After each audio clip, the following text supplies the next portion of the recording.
गोवा के चुनाव के बारे में क्या कहना चाहेंगे, कैसे कितना आप प्रिपेयर होते हैं? मेरा अभी पहली बार है इलेक्शन, पहली बार मैं लड़ रहा हूँ सात आंध्र कॉन्स्टिट्यूंसी से। तो गोवा के चुनाव के बारे में मेरे को चेंजेस लाना है। यहाँ पर मेरी कॉन्स्टिट्यूंसी में हमको यूथ को आगे बढ़ाना है। तो मेरे को एनसीपी ने टिकट दिया है हमारे सात आंध्र कॉन्स्टिट्यूंसी से। एक यूथ समझ के वो लोग यूथ को आगे बढ़ने के लिए वो लोग ने बहुत कोशिश किया है और दे सपोर्ट भी कर रहे हैं बहुत कुछ वो लोग। तो यूथ को वो लोग प्रायोरिटी दे रहे हैं। तो यूथ को अभी आगे बढ़ना है। वो जो एनसीपी का जो लेगेसी है, तो यूथ को आगे बढ़ाना है। तो इसीलिए हमने गोवा में अभी चुनाव लड़ने की मैंने सोचा है और स्ट्रॉन्ग सपोर्ट भी है एनसीपी के लिए गोवा में। और मेरी कॉन्स्टिट्यूंसी से मैं तो मेजॉरिटी में ही हूँ फ़िलहाल तो बस। आपके कॉन्स्टिट्यूंसी के मतदार क्या कह रहे हैं? मेरे कॉन्स्टिट्यूंसी के लोग बहुत पॉजिटिव बोल रहे हैं मेरे बारे में, क्योंकि मैं नया है अभी यहाँ पर और सबको चेंजेस चाहिए। मेरे कॉन्स्टिट्यूंसी के बारे में मेरे को बहुत पॉजिटिव विचार हैं और मैंने बहुत सारे चेंजेस करने के लिए सोचा है इस बार कॉन्स्टिट्यूंसी में, क्योंकि मेरी एक ही कॉन्स्टिट्यूंसी जैसी है गोवा के अंदर कि आज तक कुछ डेवलपमेंट नहीं हुआ है मेरे कॉन्स्टिट्यूंसी के अंदर। जैसे कि आप मेरे कॉन्स्टिट्यूंसी में देख सकते हो कि हमारे विमेन ज़्यादा हैं। यहाँ पर 11,900 विमेन है मेरी कॉन्स्टिट्यूंसी में। और वीमेंस के लिए मैंने बहुत कुछ सोचने के लिए, उनके महिला मंडल ग्रुप्स के लिए मैंने बहुत कुछ सोचा हुआ है और उनको मैं सपोर्ट करूंगा और हमेशा करता रहूँगा। और उनको जो बढ़ावा देने के लिए मैंने मोटिवेशन के लिए जैसे गवर्नमेंट स्कीम्स हो, मेरे तरफ से पर्सनल से कुछ हेल्प हो सकता है तो मैं हमेशा वुमेंस के लिए रहूँगा। और हमारे यूथ के लिए भी बहुत कुछ सोच के रखा है मैंने। तो सोच एक ही नहीं होता है, सोच को इम्प्लीकेट करना भी होता है। तो सोच को इम्प्लीकेट करने के लिए भी मेरे को लोगों से सपोर्ट चाहिए और मेजॉरिटी में मिल रहा है मेरे को लोगों का सपोर्ट। और मैं हमेशा हमारे यूथ के लिए स्टैंड रहूँगा। तो सर आप बता रहे थे कि आप नए हैं, तो कितना तजुर्बा है आपको सियासत का?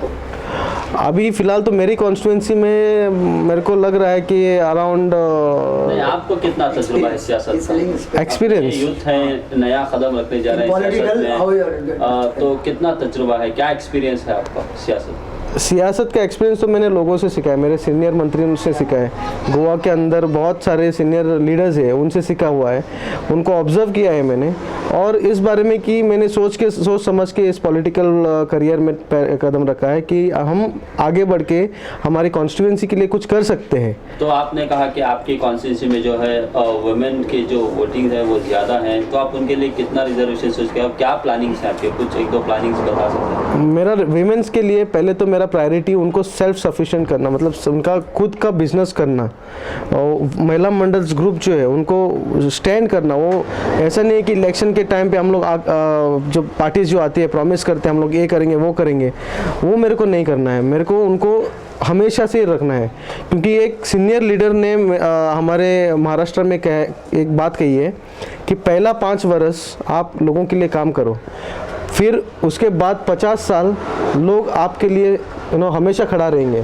तो मेरे को वही मोटिवेशन मैंने लिया हुआ है और मैं हमेशा हमारे विमेंस के लिए रहूँगा, क्योंकि विमेंस ऐसी चीज़ दे आर ऐसे लोग हैं कि वो लोग they are trying to support us. Women के बिना यहाँ पर सब कुछ अधूरा है।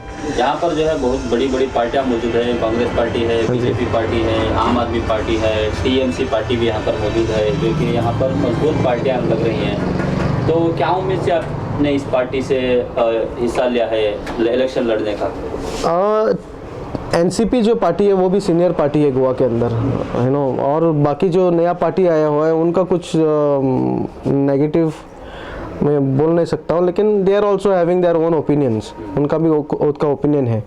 बट मेरी कॉन्स्टिट्यूंसी के अंदर अभी लोगों को चेंजेस चाहिए और लोगों को न्यू फेस, न्यू यूथ जो है वो लोगों को सपोर्ट कर रहे हैं और मेरे को लोगों ने सपोर्ट करके आगे बढ़ाया है कि आप चले जाओ। का मैनिफेस्टो क्या है सर आपका? मैनिफेस्टो मेरा क्लीन है। मेरा ज़्यादा प्रायोरिटीज़ मैंने विमेंस के लिए रखा है और यूथ के लिए रखा है। वो तो ठीक है, उसके अलावा मेरा जो डेवलपमेंट है कॉन्स्टिट्यूंसी के अंदर फार्मर्स का, जो यहाँ पर बहुत सारे खेती जो है वो बेकार पड़ा हुआ है, सो उसके लिए फार्मर्स के लिए मैंने बहुत अच्छा सोचा है कि आई विल उनको हेल्प कर रहा हूँ इक्विपमेंट्स के लिए, ट्रैक्टर्स के लिए, वो सब करके सब हमारा यूथ मिल के उनके लिए खड़ा रहेंगे, हमारे कॉन्स्टिट्यूंसी का लोग खड़ा रहेंगे उनके साथ और उनको बढ़ाएंगे हम लोग। आपको नहीं लगता कि फार्मर्स तो ठीक है, हाँ जी। लेकिन यहाँ पर जो लोग हैं महंगाई से भी परेशान है? महंगाई से लोग तो परेशान है ही, लेकिन उनके लिए हम लोग भी कुछ करना चाहिए ना, तो इसलिए मैं खड़ा हूँ। महंगाई के लिए क्या है सर? अगर यहाँ पर आप जीत कराते हैं या आपकी पार्टी ही यहाँ पर सरकार बनाती है, तो इस महंगाई के मुद्दे पर हो या और भी ऐसे इश्यूज हैं जैसे कि माइंस का जो है वो रुका हुआ है, इसके बारे में आपने कुछ सोचा? माइनिंग्स के लिए मेरे को पहले मेरी प्रायोरिटी है मेरी कॉन्स्टिट्यूंसी, क्योंकि मेरी कॉन्स्टिट्यूंसी जो है वो 20 साल से कुछ नहीं हुआ है, तो मैं पहला मेरी कॉन्स्टिट्यूंसी के बारे में पहले सोच रहा हूँ। मेरे को मेरी कॉन्स्टिट्यूंसी को आगे बढ़ाना है, मेरे लोगों को आगे बढ़ाना है। कॉन्स्टिट्यूंसी में ऐसे कौन से जो मेजर इश्यूज हैं सर जो हल होना चाहिए था, पिछले कई सालों से रुके हुए हैं, 20 सालों से आप बता रहे हैं? कुछ रुका हुआ नहीं है यहाँ की, आप जैसे बोल रहे हैं ना, यहाँ पर कुछ रुका हुआ है ही नहीं, यहाँ पर कुछ शुरुआत ही नहीं हुआ है, काम ही नहीं हुआ है, तो रोकने का चांस ही नहीं है। यहाँ के कॉन्स्टिट्यूंसी का डिमांड ये है कि उनको जॉब्स नहीं है। मैं 100% गवर्नमेंट जॉब्स प्रॉमिस नहीं कर सकता हूँ, लेकिन मेरा 1500 आने वाले, अगर मैं जीत के आऊँगा, 1500 जॉब्स इन प्राइवेट सेक्टर में क्रिएट कर रहा हूँ, तो उनके लिए मेरा बहुत पॉजिटिव है। और गवर्नमेंट जॉब्स के लिए उनको एलिजिबल करना वो जॉब के लिए, वो मेरा प्रायोरिटी है। सर हमने सुना कि कोविड के टाइम पे भी आप बहुत मदद किए करके। कोविड के टाइम पे मैंने बहुत लोगों को हेल्प किया है, नो डाउट, लेकिन मैं बताना नहीं चाहता हूँ, वो अच्छा नहीं रहता है। लेकिन फिर भी आप अगर ये सवाल पूछे हैं तो मैं आपको जवाब दूंगा। कोविड के टाइम पे ऐसे थे कि लोग देखो बहुत सारे लोगों ने तकलीफ़ करे, तो मैं भी थोड़ा बिज़ी हो गया था, अपने बच्चों को भी संभाल रहा था मैं, तो बच्चों का भी बहुत मेरे को ख्याल रखना पड़ा। I have more than 120 children, so I am taking care of them.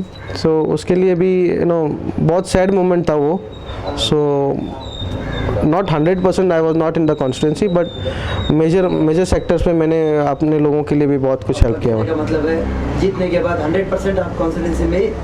हाँ जी, 14 फरवरी जो इलेक्शन है वो वैलेंटाइन डे सेलिब्रेट करते हैं, लेकिन मेरे को जो वैलेंटाइन डे जो है वो मेरे कॉन्स्टिट्यूंसी के लिए सेलिब्रेट करना है, और मेरे को मेरी कॉन्स्टिट्यूंसी से प्यार हुआ है। ऐसा नहीं कि मेरे को आज 4000 वोट्स मिले और मैं 10,000 वोट्स मिले मैं जीत के आऊँगा। मेरा टारगेट 10,000 नहीं है, मेरा target each and every votes है। हर एक घर में मैं पहुंचना चाहूँ, मैं हर एक घर के लिए मैं कुछ करना चाहता हूँ, हर एक घर के लिए मैं स्टैंड होना चाहता हूँ। ऐसा नहीं कि आप मेरे को वोट नहीं डाले, ये वोट नहीं डाला, उसमें डिफ्रेंशिएट मेरे को नहीं करना है। मेरे को सब लोग एक है, चाहे वो मुस्लिम, हिंदू या क्रिश्चियन हो, सबको मैं जो रिलीजन फॉलो करता हूँ वो ह्यूमैनिटी है, वो मेरा प्रायोरिटी है, और मेरे को डिफ्रेंशिएट किसी को नहीं करना है।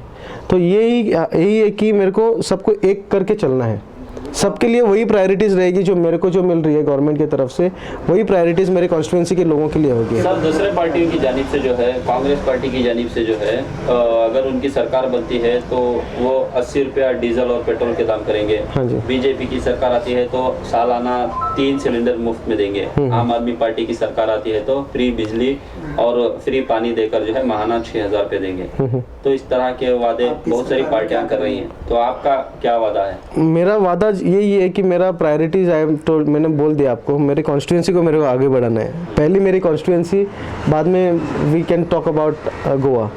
मेरी कॉन्स्टिट्यूंसी का कुछ गोवा नहीं है, तो I am only concentrating on my constituency. वादे नहीं करूँगा, काम करके दिखाऊँ। एग्जैक्टली, मैं वादा करना नहीं चाह रहा हूँ, लेकिन आप ये समझ लो कि मैं काम करके बता दूंगा कि मैंने ये किया है आपके लिए, लोगों के लिए। ऐसा नहीं कि मैंने प्रॉमिस करना है, प्रॉमिस करके बड़े आप 20 साल से प्रॉमिस करते आ रहे हैं, किसका क्या हुआ है? इलेक्शन के टाइम पे लोग आते प्रॉमिस करते हैं, लेकिन उसको निभाते कोई नहीं है। तो मैंने मैनिफेस्टो जो तैयार किया हुआ है, मैं आपको शेयर कर दूंगा मेरा मैनिफेस्टो। वो मैंने सोच समझ के हर एक गली में, हर एक स्ट्रीट पे, हर एक घर में मैंने देखा हुआ है।